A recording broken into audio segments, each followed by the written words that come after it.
Cordialísimo saludo. Sean todas y todos bienvenidos a la Universidad Abierta de la Tercera Edad de Colombia, UNI3 Colombia, a su aula taller Pensamiento Crítico en el siglo XXI. En la sesión anterior pudimos empezar una reflexión donde nos preguntábamos qué significa vivir en la segunda parte, en el segundo cuarto de siglo del siglo XXI. Es decir, que en el 2024 terminó, porque si contamos el año 2000 y 24 años más, son 25 años que llevamos del primer cuarto de siglo. Estamos ya en el segundo cuarto de siglo del siglo XXI. ¿Qué significa eso? Y en esa lógica, pues estamos diciendo que hay que tener un pensamiento crítico, un pensamiento analítico, un pensamiento reflexivo y empezar a asumir una actitud de duda, de reflexión para mirar qué está pasando en este mundo que nos ha correspondido vivir. El primer punto que miramos de 9 decía que hay unos cambios ambientales del planeta.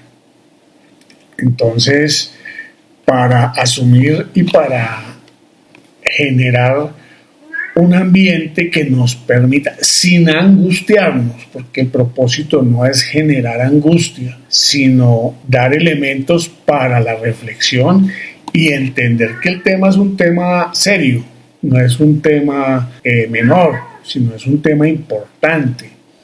Estamos discutiendo discutiendo y afrontando una nueva realidad, que es la realidad de que el planeta es finito, no es infinito, no se puede seguir explotando indefinidamente a partir del crecimiento de la especie humana.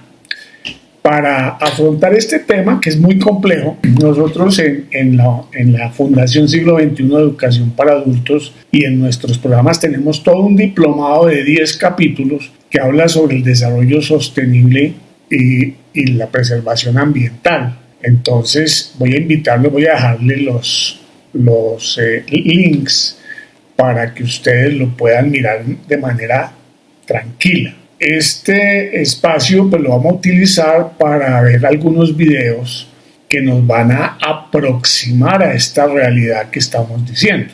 ¿Qué es la realidad? Pues el cambio, un conjunto de cambios ambientales. Entonces, para asumir esto, no vamos a hacer una presentación muy exhaustiva, sino que vamos a procurar presentar un conjunto de videos muy cortos que les permitan a ustedes hacerse una idea de la dimensión del tema. Mucha atención, vamos a empezar. Para iniciar vamos a ver el siguiente video que habla sobre la contaminación del suelo.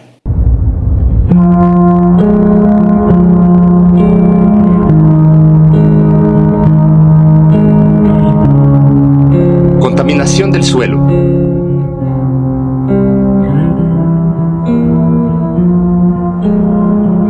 Se llama contaminación del suelo a la introducción a la superficie terrestre de sustancias y elementos ajenos a ella y que repercuten de manera negativa al volverse tóxicas para los organismos que la habitan.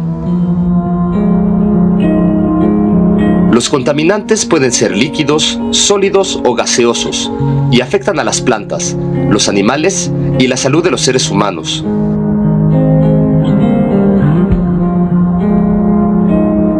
Algunas causas de la contaminación del suelo son las siguientes.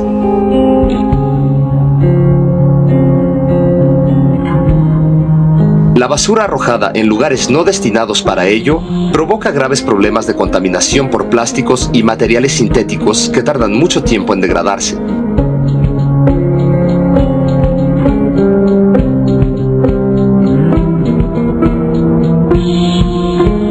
La liberación sin control por parte de las industrias de sus desechos tóxicos contamina los suelos y por filtración contamina también los cuerpos de agua de la región.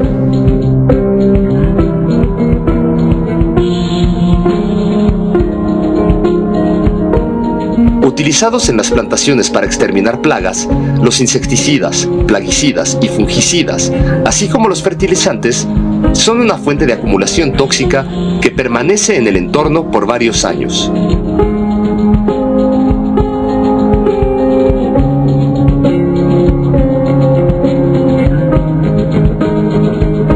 Las compañías mineras utilizan durante el proceso de extracción de metales sustancias como cianuro, plomo, arsénico, ácido sulfúrico y mercurio, las cuales resultan tóxicas para el medio ambiente. Consecuencias de la contaminación del suelo: extinción de especies animales y vegetales,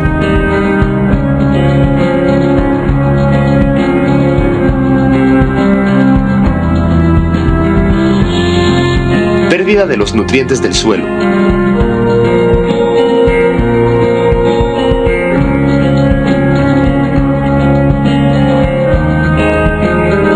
interrupción de procesos biológicos.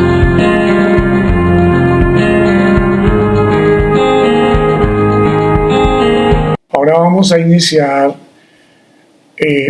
vamos a ver un video que nos habla sobre la deforestación, que nos va a dar, junto con el de la contaminación del suelo, pues nos da elementos para comprender factores que están afectando el suelo o la superficie terrestre de nuestro planeta. Vamos a ver también fenómenos relacionados con el agua, vamos a ver fenómenos relacionados con el aire, que son como los tres factores: suelo, aire y agua. Son los tres factores que afectan o que componen nuestro planeta. Entonces, vamos a ver un documental sobre la deforestación. Mucha atención. La deforestación es la eliminación de la cubierta de árboles que existe en una zona determinada. Es decir, la pérdida de la cubierta forestal. Esto puede ser para usar la madera y destinar el suelo a otros fines, o simplemente por mal manejo de la tierra. Aunque puede ocurrir la pérdida de la cubierta de árboles por diversas causas naturales, el ser humano es el principal causante de la deforestación. Muchos árboles tienen madera de alto valor económico en el mercado y han sido utilizadas desde hace siglos para diversos fines. Además, se requieren terrenos para la agricultura y la ganadería, y una vez ocupadas las praderas y sabanas, se avanza hacia los bloques y selvas. También se deforesta para establecer ciudades, vías de comunicación y tendidos eléctricos. Sin embargo, ese modelo de vida, esa forma de desarrollo es limitada y peligrosa, ya que la tierra tiene límites. Cuando se deforesta, se altera el suelo, se le expone a la lluvia y al arrastre por el agua y el viento. Causas de la deforestación. Somos los seres humanos los que deforestamos, y lo hacemos porque nuestra población crece aceleradamente, y con un modelo de desarrollo insostenible. Queremos consumir cada vez más, sin considerar que la tierra y sus recursos son finitos. La expansión agrícola y ganadera. Una de las principales causas de la deforestación es conseguir nuevas tierras para cultivar y para criar ganado, especialmente para las grandes extensiones de cultivos industriales, como la soya y la palma africana o aceitera, y para la ganadería extensiva. El aprovechamiento de maderas valiosas.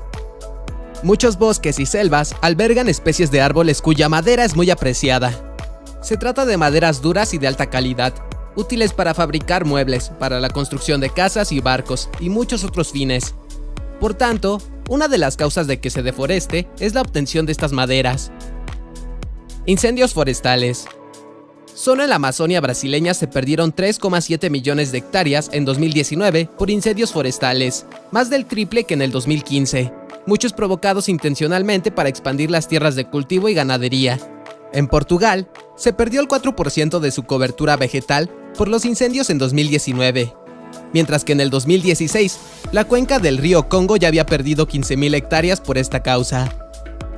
La ampliación de infraestructuras. En el proceso de expansión de la creciente población humana, se requieren nuevos espacios. Esto incluye áreas para urbanismo, carreteras, líneas eléctricas, represas y todo tipo de infraestructuras, de tal forma que se invaden las áreas de bosques, para lo cual el primer paso es deforestar. Explotación minera. La minería es actualmente una de las causas más importantes de deforestación, que afecta a las dos principales masas selváticas del mundo. En la cuenca del río Congo, en África, la minería para extraer diamantes, cobalto, tántalo, coltán y oro es causa de intensas deforestaciones. Esto mismo ocurre en la megacuenca del Amazonas Orinoco, en Sudamérica, donde se deforesta la selva para obtener oro y coltán principalmente. El modelo de desarrollo.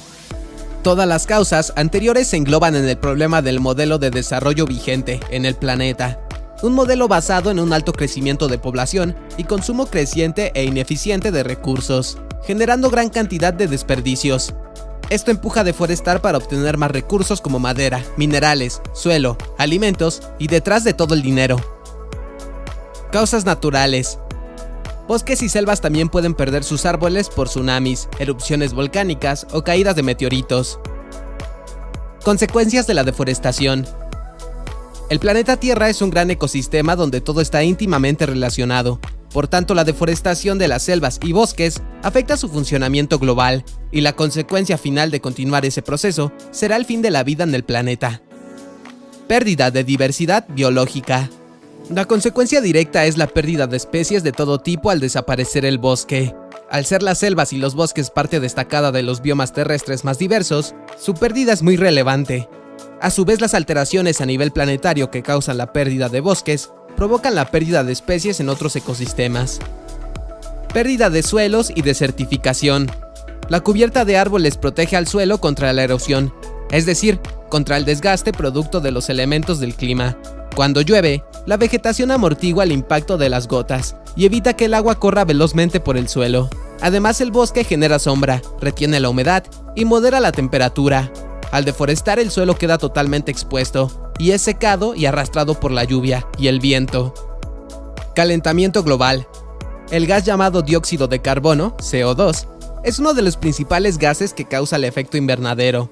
Este efecto consiste en que el calor queda atrapado en la atmósfera terrestre al ser absorbido por gases como el CO2, aumentando la temperatura global.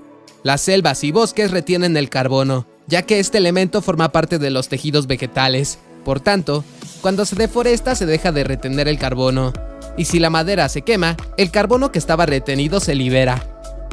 Alteración del ciclo del agua. Las selvas y bosques son la fuente de agua que alimentan a los grandes ríos de la Tierra. Esto es debido al efecto regulador del ciclo del agua, al captar la humedad, retenerla y facilitar la filtración del agua en el suelo. Por tanto, al deforestar se agotan las fuentes de agua dulce. Desequilibrios ecológicos e impacto en la salud pública. Un bosque o una selva es un ecosistema muy complejo en el que habitan numerosas especies.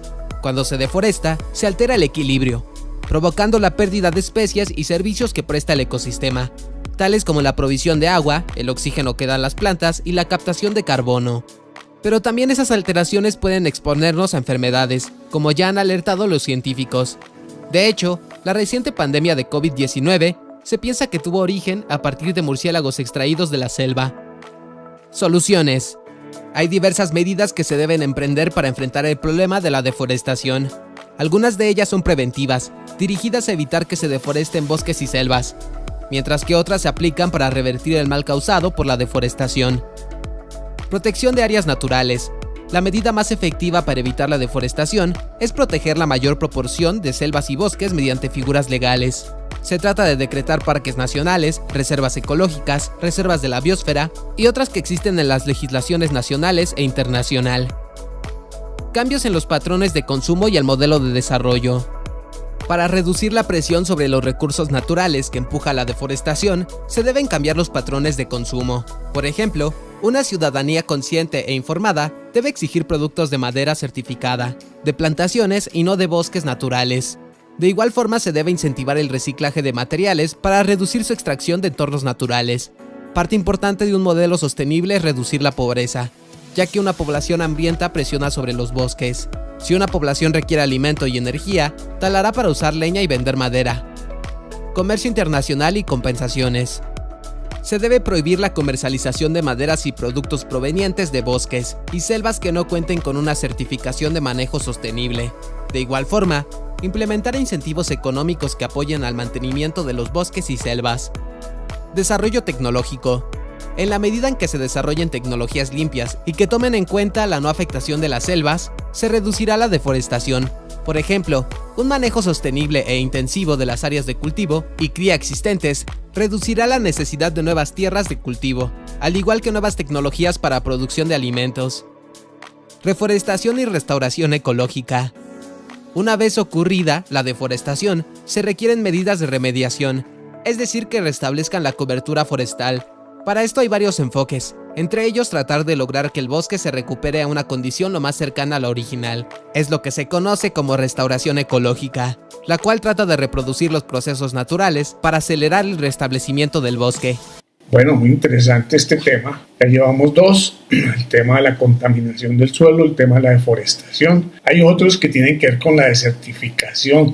Ahora vamos a mirar el tema de la gestión de residuos sólidos, es decir, la emisión o la afectación que está sufriendo en nuestro planeta por la producción de residuos, comúnmente conocidos como basura. Vamos a ver cuál es ese fenómeno tan importante. Ahí va. La creciente población mundial está ocasionando impactos negativos en el planeta. Además del calentamiento global y la sobreexplotación de recursos, un importante problema es la generación de residuos. Por ejemplo, en Europa, cada ciudadano genera un promedio de 1,69 kilos de basura al día, es decir, más de 620 kilos de basura al año. El 60% del volumen de basura generada lo constituyen envases y embalajes, en su mayoría de un solo uso. Hasta hace pocos años, la gestión de los residuos se ha centrado principalmente en enviarlos a vertederos para su almacenamiento o a plantas incineradoras. Esta solución no es sostenible por diversos motivos. Plantea serios riesgos para el medio ambiente, los seres vivos y la salud de las personas. No reduce el consumo de recursos, materias primas y de energía. No actúa sobre la causa, el modelo de consumo, sino solo sobre la consecuencia, la gestión de residuos. Hasta hace poco el modelo de producción y consumo tenía principalmente forma lineal, es decir, una secuencia de etapas como la extracción de recursos, la producción, el consumo y el desecho de residuos. Este modelo en el que se desechan los residuos es altamente contaminante, ya que se dañan el agua de ríos y océanos, mermando la calidad del agua potable. El suelo, reduciendo la calidad de las tierras y provocando desertización. Y el aire, que se ensucia y provoca el calentamiento global del planeta. Además, esta contaminación tiene serias consecuencias para la flora, la fauna y para la salud de las personas. La forma de combatir estos efectos es cambiar nuestro modelo de producción y de consumo, pasando de un modelo de economía lineal a un modelo de economía circular.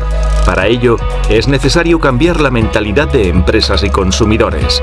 Por un lado, las empresas deben adoptar el diseño de productos según los principios de economía circular, utilizando los residuos como materias primas y reduciendo los productos no reutilizables. Pero por otro lado, también es clave la responsabilidad de los consumidores. Estos deben utilizar los productos de manera responsable, poniendo en práctica la regla de las 3 Rs: reducir, reutilizar y reciclar. Reducir implica prevenir la formación de residuos, modificando nuestros hábitos de consumo y adquiriendo productos responsablemente. Reutilizar significa volver a usar un producto para la misma función, reparándolo o para otros usos alternativos, alargando así su vida útil. Por último, reciclar, que permite aprovechar los distintos materiales de los residuos e introducirlos en los ciclos de producción como materias primas. La regla de las 3 Rs es una regla jerárquica, es decir, las acciones están ordenadas según la prioridad que debemos darles.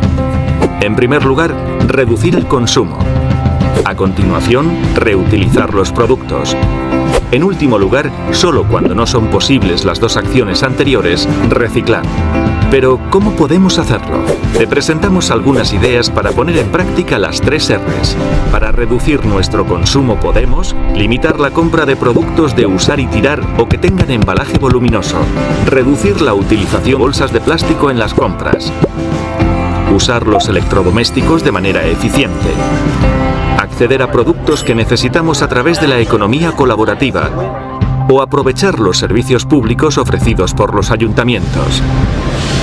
La reutilización de productos se consigue principalmente favoreciendo la reparación de aparatos electrónicos en lugar de la compra de productos nuevos, poniendo en marcha nuestra creatividad para darle una nueva vida a los objetos que ya han sido utilizados.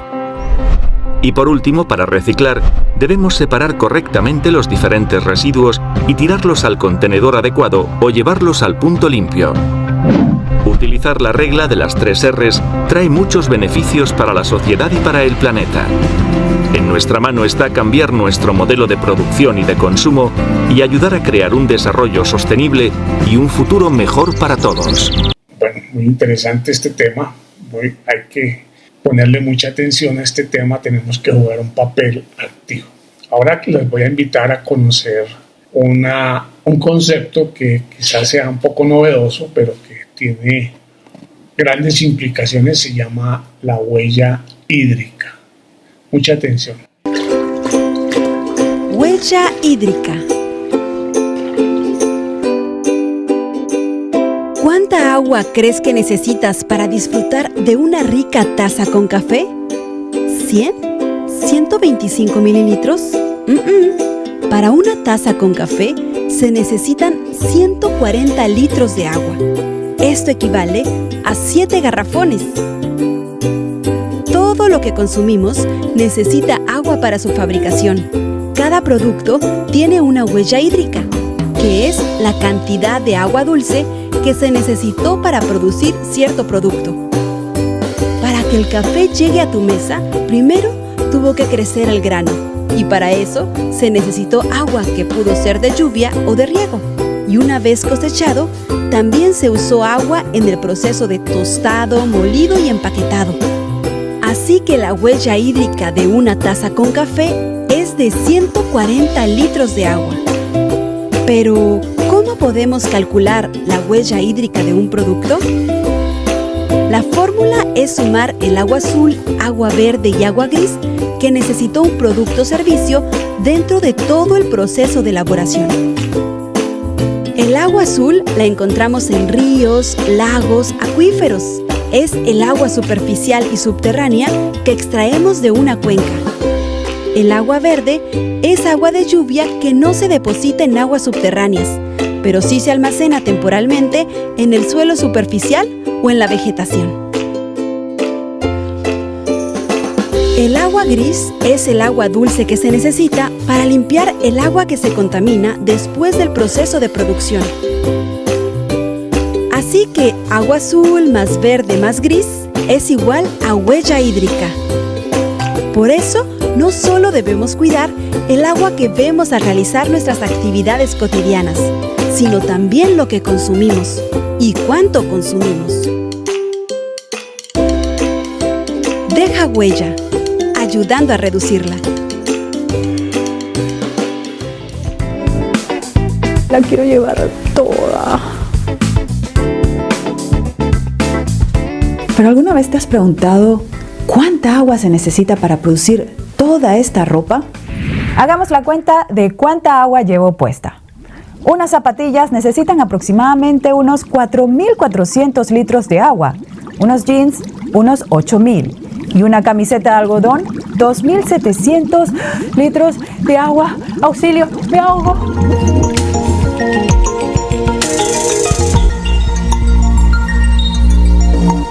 Bienvenidos a En Tus Manos. En marzo se celebra el Día Internacional del Agua.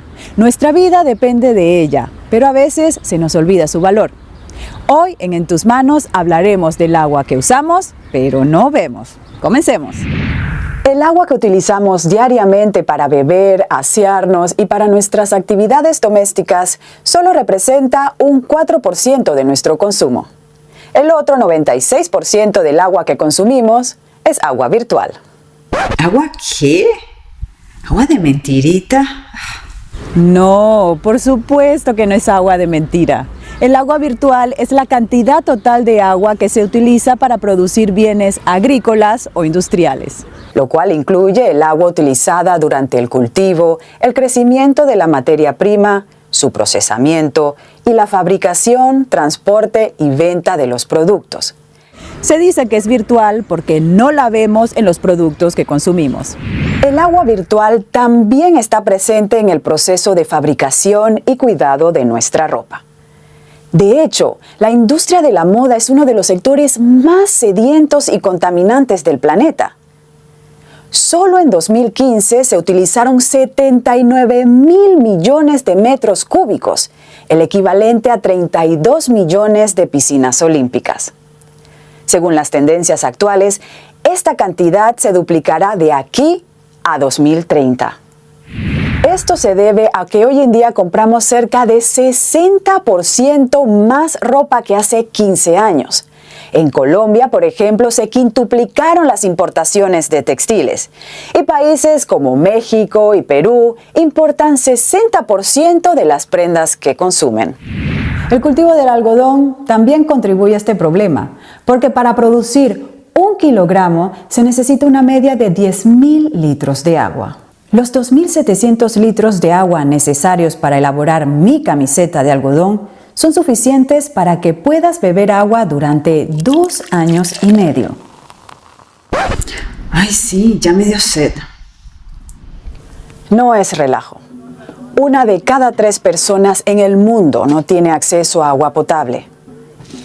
El mal manejo del agua en la industria textil nos afecta a todos, especialmente a aquellas comunidades cercanas a los lugares de producción. Zonas que de por sí sufren de altos niveles de estrés hídrico.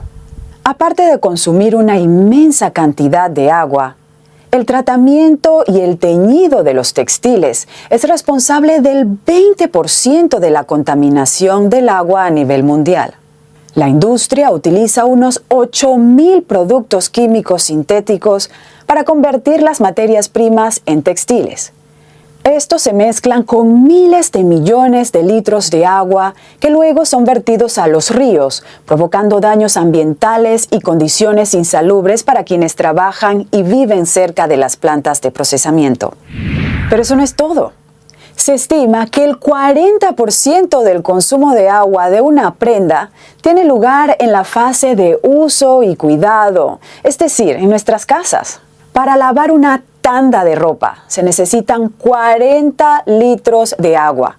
Esta agua es contaminada por los químicos en los detergentes, suavizantes y microfibras que se desprenden durante el lavado. La buena noticia es que cada uno de nosotros puede hacer algo al respecto. Aquí te comparto algunas formas en las que puedes reducir el agua virtual de tu ropa. Infórmate e invierte en ropa de buena calidad.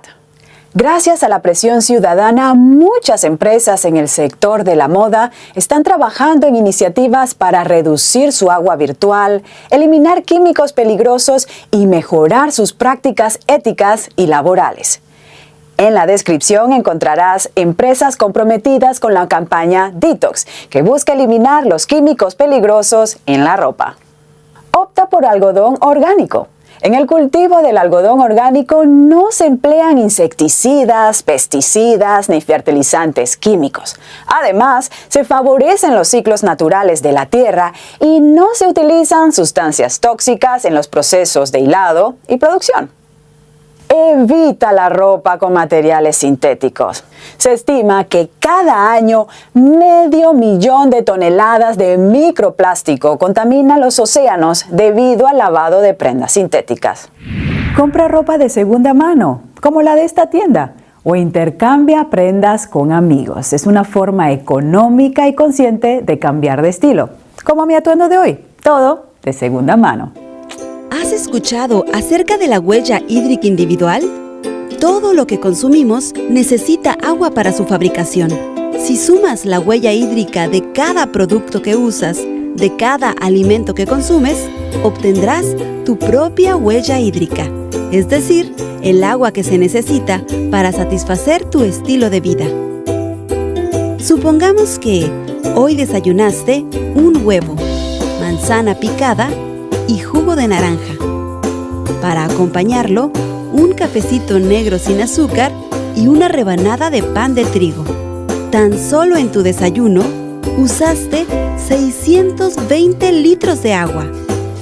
Y veo que vistes una camiseta de algodón. ¡Ah! Y no estás descalzo. Usas zapatos de piel bovina. Súmale a tu cuenta 10,000 litros de agua más. Y en la comida, una rica hamburguesa y una cervecita. Y en la cena, un plátano y un vaso con leche. Entonces, ¿cuál sería tu huella hídrica individual? 13,455 litros de agua. Aunque falta contabilizar el agua que usaste al bañarte, lavarte los dientes y todos los otros productos que consumes al día. ¿Quieres saber cuánta agua gastas realmente? Ingresa a esta dirección electrónica y descúbrelo.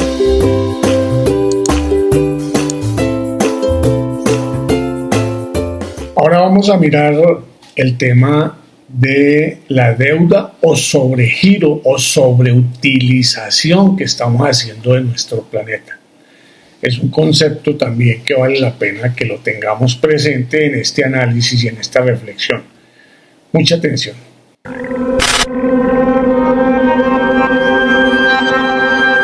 Este jueves 28 de julio, a 2 días de que se cumplan 7 meses del 2022, es el día en que la humanidad consumió todo lo que el planeta logra producir en un solo año. Esto quiere decir que lo que queda del año será con recursos prestados.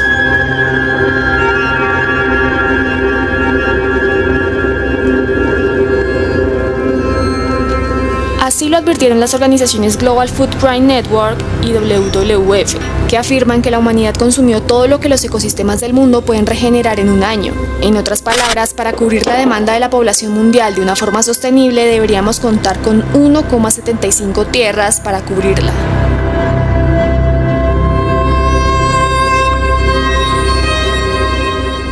Estos patrones de consumo están fuertemente relacionados a los países ricos y del denominado primer mundo.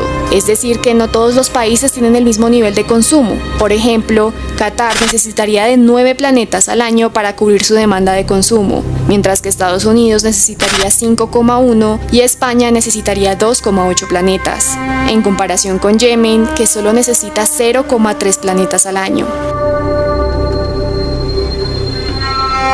O por ejemplo, si todos los humanos vivieran como los franceses, el día de la sobrecapacidad de la Tierra habría ocurrido incluso antes, el 5 de mayo de 2022. Desde 1990, ese indicador ha venido empeorando. Lo más grave es que estas estimaciones no tienen en cuenta las necesidades de otras especies que también viven en el planeta, por lo que no estamos dejando recursos para la vida salvaje. Pero ¿cómo es que se calcula esta huella ecológica?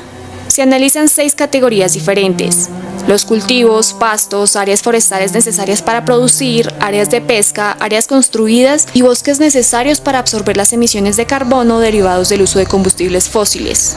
Respecto al año 2021, la huella ecológica mundial creció en 1,2% y la biocapacidad solo creció en un 0,4% en este mismo periodo. Con este panorama, la Tierra lleva 50 años sufriendo una sobrecapacidad en el consumo de sus recursos, acumulando 19 años de retraso en la regeneración de los recursos biológicos, por lo que hoy por hoy se enfrenta a una degradación generalizada de los ecosistemas y a una atmósfera llena de gases de efecto invernadero.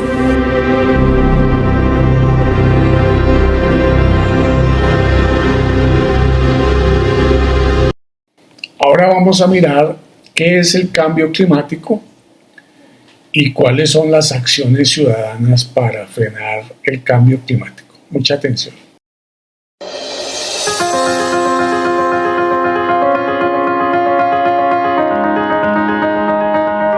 El clima está cada día más impredecible.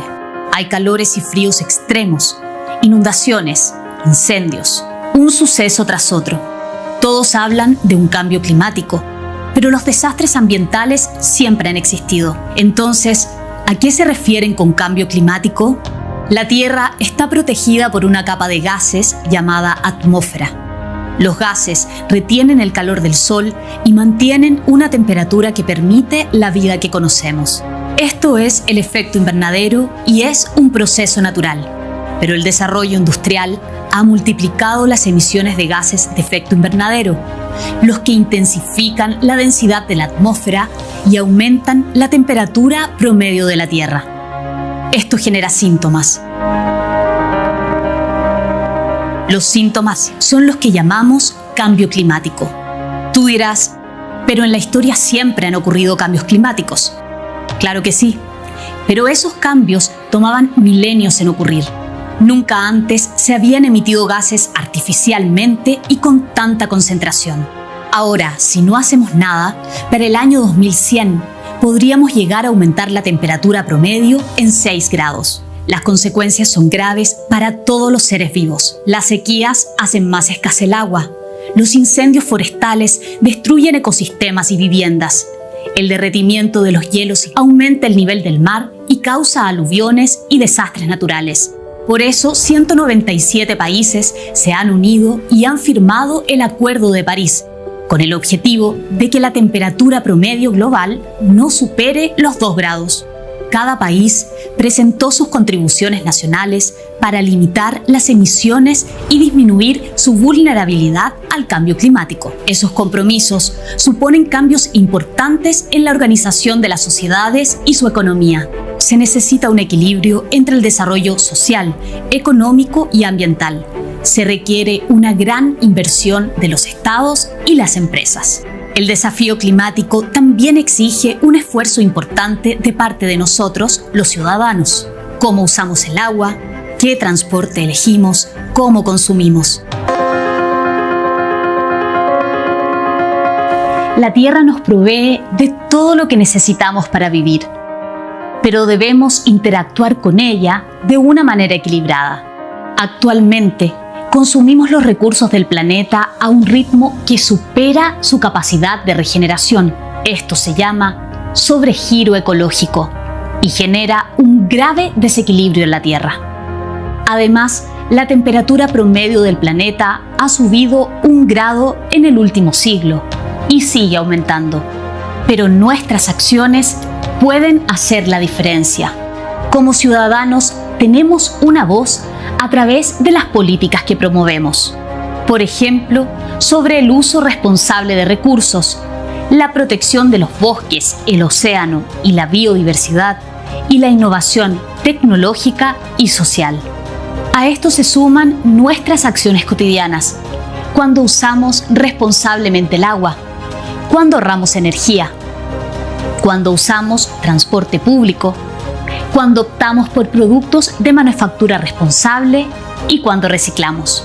La forma como consumimos motiva a las empresas a mejorar sus prácticas y hacerlas más sustentables. Así, todos juntos lograremos un impacto positivo.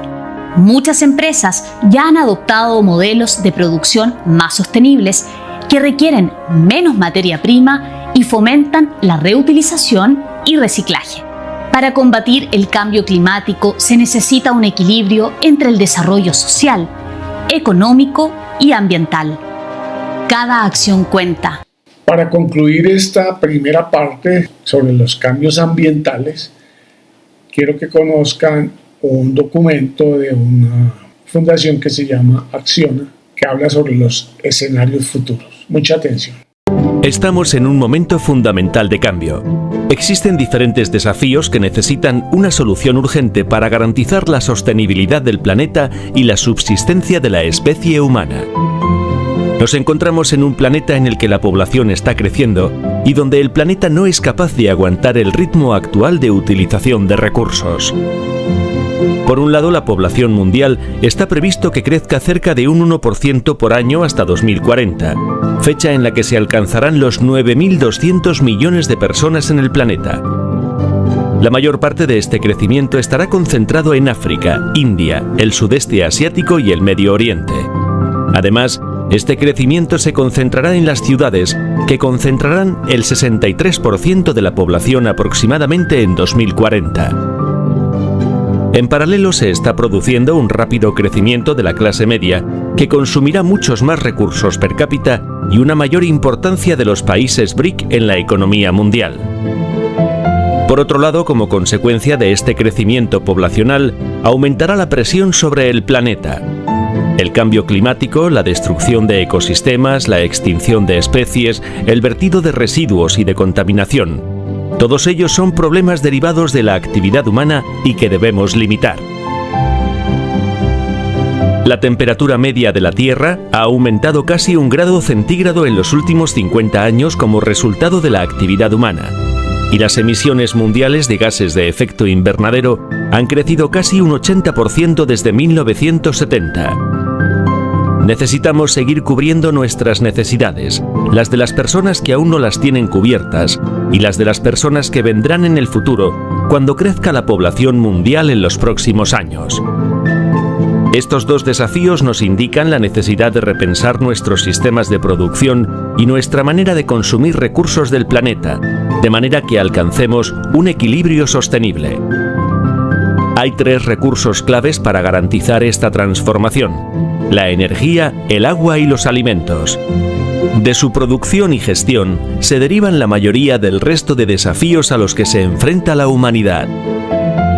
En primer lugar, la energía desempeña un rol fundamental en la satisfacción de nuestras necesidades, ya que la sociedad necesita energía en diversas formas para realizar la práctica totalidad de sus actividades, para hacer funcionar los hogares, para transportar bienes y personas, para producir productos y servicios y un largo etcétera. En segundo lugar, el agua es un bien escaso en la actualidad y que se volverá cada vez más y más valioso en los próximos años. El suministro y el tratamiento del agua constituyen problemas que deben ser solucionados urgentemente. La disponibilidad de agua dulce en el planeta es muy limitada y todavía hay unos 780 millones de personas sin acceso al agua potable. Por último, los alimentos son la necesidad básica para la supervivencia de los hombres. El desafío es acabar con el hambre y alimentar a toda la población del planeta de manera eficiente y responsable. Además, la agricultura y la producción de alimentos es la principal actividad consumidora de agua en el mundo, aproximadamente el 80% del agua dulce global y una gran emisora de gases de efecto invernadero. A estos desafíos van ligados muchos otros que se encuentran recogidos principalmente en los Objetivos de Desarrollo Sostenible. La mejor gestión de las ciudades, el acceso a la educación y a la igualdad y unas infraestructuras más respetuosas, entre otras. Es necesario actuar y transformar por completo la manera en la que utilizamos y generamos la energía, el agua y los alimentos. La transformación que tenemos por delante supone grandes oportunidades en un amplio abanico de segmentos de actividad: salud, educación, infraestructuras, alimentación. Nuestro futuro depende de ello. Bueno, después de haber visto diferentes aspectos de la vida ambiental de nuestro planeta, que es nuestra casa común, vimos cómo existe un fenómeno de contaminación del suelo, el manejo de los residuos sólidos o basuras, el fenómeno de la deforestación. También miramos el tema del agua y de la huella hídrica, que es sumamente interesante ese análisis. Miramos el tema de la contaminación atmosférica y finalmente miramos el tema del calentamiento global y los retos que implican para las nuevas generaciones y las actuales los retos ambientales, cómo se están afrontando. Y pues es que hay que decir que, por ejemplo, existen organizaciones que se han declarado medioambientales financiadas por empresas petroleras que tienen como propósito producir investigación que contradiga la información que el resto de científicos han venido produciendo, de manera tal que relativicen la necesidad de cambiar los combustibles fósiles por combustibles que no generen la emisión de gases de efecto invernadero, especialmente CO2.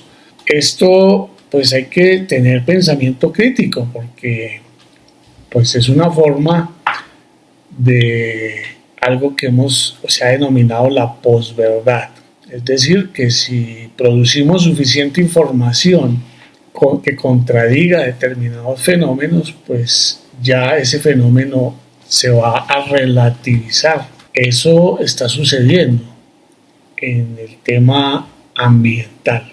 Ustedes ven cómo el nuevo gobierno de los Estados Unidos en sus primeros días declara una emergencia energética y producto de esa emergencia energética autoriza la exploración y explotación de petróleo perfora baby, decía el presidente Trump.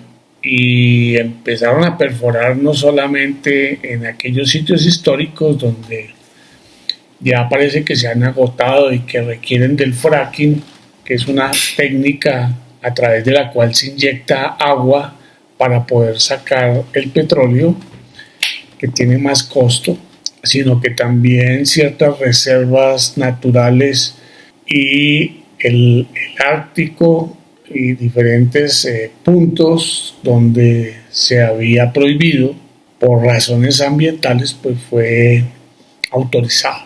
En esencia, pues el nuevo gobierno del presidente Trump está cambiando esos paradigmas de responsabilidad ambiental, así como sucedió durante la pandemia, que él decía que había que salir a trabajar porque esa era una gripa. Y pues desafortunadamente para el pueblo norteamericano, pues tuvo un porcentaje de fallecimientos bastante alto, casi que al peor estilo de los países más pobres, por esa actitud negacionista. Entonces también hay una actitud negacionista frente al tema del cambio climático, por parte de un sector político, claro, que hoy está claramente en el poder en Estados Unidos y que parece que está ganando mucho auge pues, en diferentes partes del mundo. En América Latina estuvo presente en Brasil con el presidente Bolsonaro y ahora está presente en Argentina con el presidente Milei. En Europa pues también hay varias expresiones y parece que ese tipo de expresiones que relativizan, minimizan y niegan el cambio climático y lo que se ha denominado el antropoceno como el periodo en el que la sociedad humana ha deteriorado el planeta, pues se minimiza. Entonces ese es un primer punto sobre el cual yo llamo para que revisemos con pensamiento crítico esos fenómenos que están sucediendo. No quiero extenderme más. El propósito de la próxima sesión, quiero que profundizando estos temas de la sostenibilidad, miremos los objetivos de desarrollo sostenible que no solamente tienen que ver con la sostenibilidad ambiental, sino también con la sostenibilidad social, económica, incluso cultural. Para finalizar esta sesión, les invito como personas mayores a reflexionar cuál es el papel que nos corresponde jugar a nosotros y a nosotras, las personas mayores, en el tema ambiental. Podemos estar dentro del grupo de los conscientes o podemos estar en el grupo de los distraídos.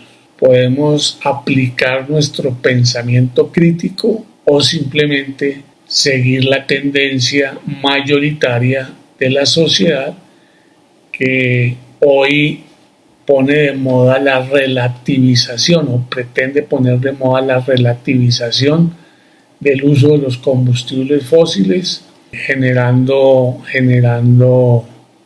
grandes estímulos y para la producción petrolera y gasífera como los combustibles predominantes en la sociedad moderna. Ese es un punto que vale la pena, sobre el cual hoy en el segundo cuarto del siglo XXI, las personas mayores debemos tener claro, reflexionar sobre este tema de orden ambiental. Espero conocer sus comentarios en la caja de comentarios. Les agradezco muchísimo su atención y les deseo una feliz semana.